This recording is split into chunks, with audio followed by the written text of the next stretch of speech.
Fifth का first part बेटा, fifth के फर्स्ट पार्ट में आपको फंक्शन दिया हुआ है f 1 2 3 4 गोज़ टू 10 से 10 पर। हाँ जी, और कहता है बताओ कि ये जो है इन्वर्सिबल है या नहीं है। अच्छा, एक चीज़ याद रखना, इन्वर्सिबल के लिए मैंने ये आपको पहले भी बताया था वीडियो में, इन्वर्सिबल वो फंक्शन होता है जो 1 1 भी हो और ऑन टू भी हो।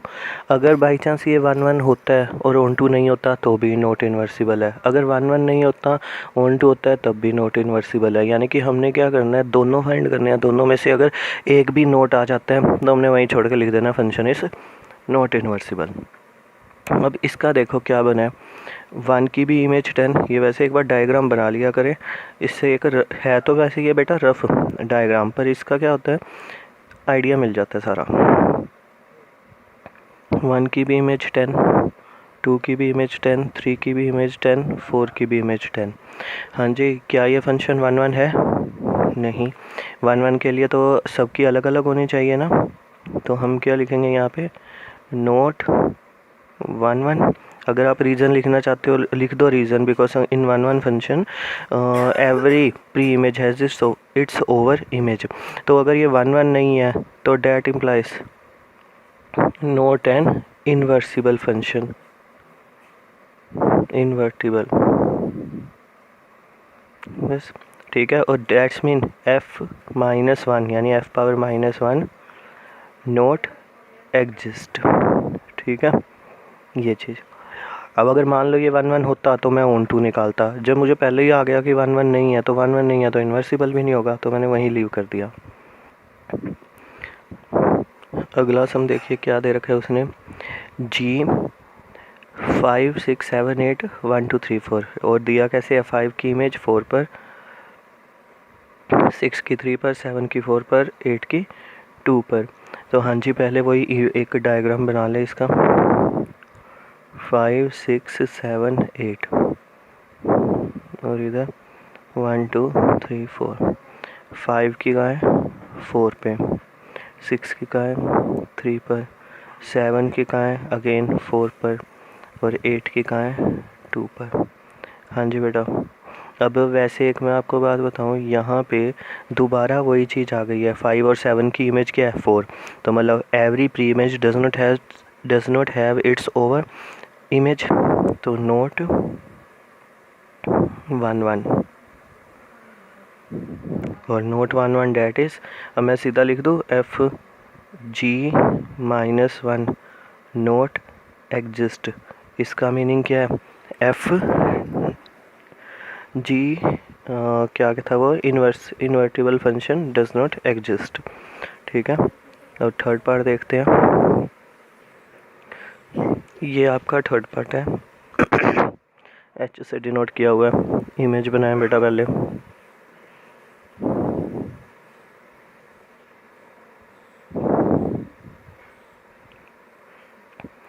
टू की इमेज 7, 3 की 9, उसने दिया भी हुआ 3 9, 4 11 एंड 5 13।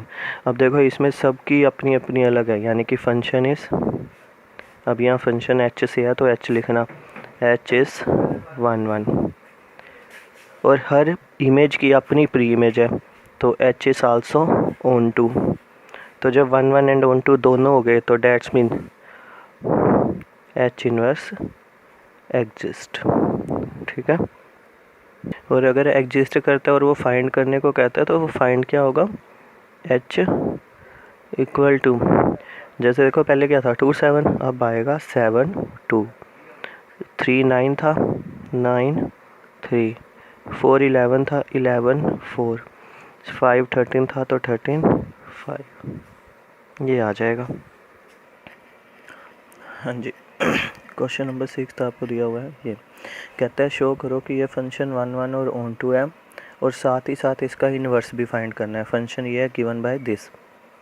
देखो 1 1 के लिए आपको दो चीज़ें बताई हैं, एक तो प्री इमेज की इमेज हो अलग अलग, और दूसरी क्या कि अगर बाई चांस हमें फंक्शन में प्रूव करना है तो एक बार x1 मान लो, एक बार x2 मान लो, फंक्शन इक्वल रखो और आपका x1 x2 भी इक्वल आए।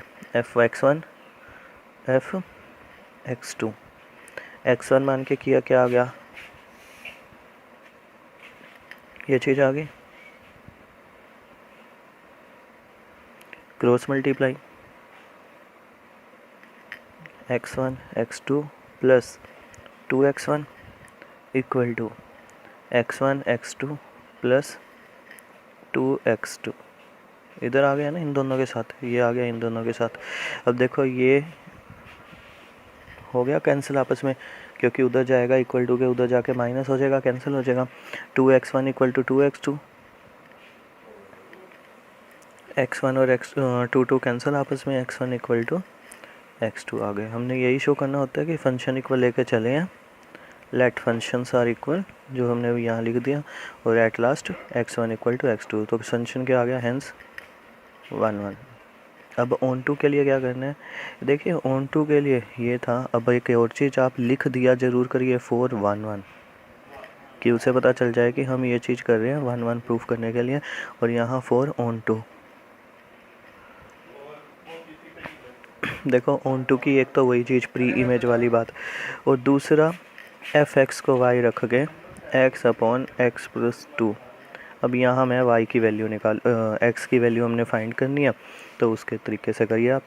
y रख दें, y x plus 2y equal to x, cross multiply करिए, ये इधर चला गया, यानी डिवाइड में था मल्टीप्लाई हो गया। यहाँ से x वाले एक तरफ कर दो, minus Y X, X common ले लो, 1 माइनस वाई इक्वल टू ये 2x,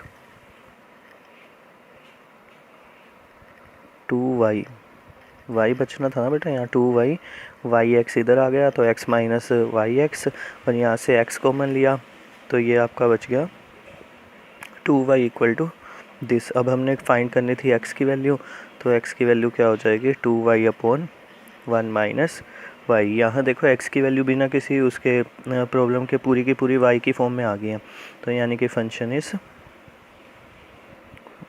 ऑन टू। और अब अगर ये इन्वर्स कह रहा है आल्सो, जैसे उसने लिखा हुआ है कि आल्सो फाइंड इन्वर्स, तो उसका इन्वर्स क्या होगा, ये वाला फंक्शन। तो आप ऐसे लिखेंगे f माइनस 1, क्योंकि इन्वर्स है ना, f माइनस 1 एग्जिस्ट, क्योंकि दोनों निकल गए, 1 1 भी आ गया और ऑन टू भी आ गया। और उस इन्वर्स को आप डिनोट कैसे करेंगे, f minus 1 X equal to 2x upon 1 minus X. देखिए माइनस में लिख दिया ना x, इसीलिए ये x लिखा है, नहीं तो आप सीधा यही लिख देना एफ एक्स इक्वल टू, ऐसे भी लिख सकते हैं आप, F X equal to F Y, actually F Y equal to 2y upon 1 minus Y, Y के रिस्पेक्ट में। और अगर x के रिस्पेक्ट में रखना है तो माइनस ज़रूर लगाइएगा। और वैसे ये वाला ज़्यादा अच्छा है, क्योंकि इसमें इन्वर्स शो हो गया ना, F minus F inverse X equal to 2x minus 1। अगला सम आपको दिया हुआ है F ratio R goes to R, मतलब कि फंक्शन जो है आर टू आर है, real number to real number है, और आपको फंक्शन कैसे गिवन है 4x प्लस 3। चलो 1 1 के लिए करते हैं 4 1 1। हाँ जी, 1 1 के लिए क्या होगा, let F X 1 equal to F X 2। अब जब आप एफ एक्स 1 रखेंगे तो ये चीज़ आ जाएगी, और एफ एक्स 2 में ये आ जाएगा, 3 से 3 cancel, 4x1 equal to 4x2, 4 से 4 कैंसिल हो जाएगा, तो that's mean x1 equal to x2 आ जाएगा एंड्स लास्ट। और उसके बाद फंक्शन करो 4 ऑन टू, 1 1 तो हो गया, ये फंक्शन इस 1 1। और अब 4 ऑन टू के लिए आपको बताया हुआ है क्या करते हैं, इसको आप y मान लीजिए और y की वैल्यू फाइंड कर लें, y equal to 4x plus 3, y put किया, x की वैल्यू फाइंड करनी है, y minus 3 equal to 4x, x equal to y minus 3 upon 4। ठीक है ये चीज़, तो फंक्शन भी क्या आ गया, f इज़ ऑन टू। अब ये दोनों ऑन टू भी आ गया, 1 1 भी आ गया, यानी कि f माइनस 1 इन्वर्स फंक्शन इस एग्जिस्ट, ये मतलब वो एग्जिस्ट करता है, लाइक करता है। तो अभी इन्वर्स इसका फाइंड करते हैं, इन्वर्स यही फंक्शन है, आपको बताया था। डायरेक्ट लिख दें f-1 equal to x minus 3/4। देखो फिर यहाँ पे x ही लिखना है अगर आप कर रहे हो इस पे, क्योंकि अगर वैसे तो आप यही रहने दो चाहे सीधा direct x equal to y minus 3/4, ये भी चल जाएगा, और अगर आप ऐसे लिख रहे हो वो भी लाइक कर जाएगा।